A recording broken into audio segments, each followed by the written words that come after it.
your ChatGPT, your Claude can actually get worse the more information that you give it. Most people think that AI gets better the more information that you give it. So what they'll do is they'll put in call recordings, they'll put in meeting notes, they'll put in all of the data from their performance of their marketing. And then they wonder why over time it seems like the AI is giving them worse and worse outputs. The issue is that AI doesn't know which context is important.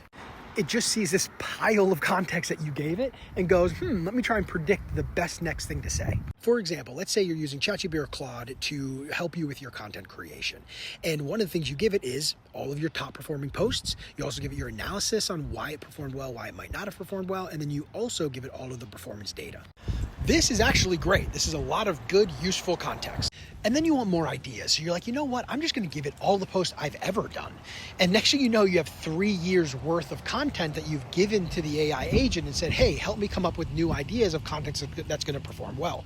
You have just introduced very, very messy context. And the problem is AI does not fully understand how to make sense of all of that context. And the next phase of AI agents for businesses is really going to be around organizing and demystifying that context. What I mean by that is being very, very intentional about what context the AI agent gets access to, what's old, what's current, how it's labeled, how it's organized, how it's understood by the LLM. This is a human job.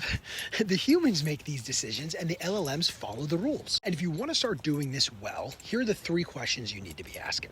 The first is, what information should the AI agent always have access to in order to do this job? Number 2, what information should it not have because it will distract the LLM from doing a really good job? And then number 3, the most important one, where does human judgment need to be built into the system before the LLM makes decisions? And that's what most businesses are missing who are trying to adopt AI. They have a bunch of messy context, they shove an LLM at it, it does okay, but in the real workflow, the outputs aren't good enough to be reliable.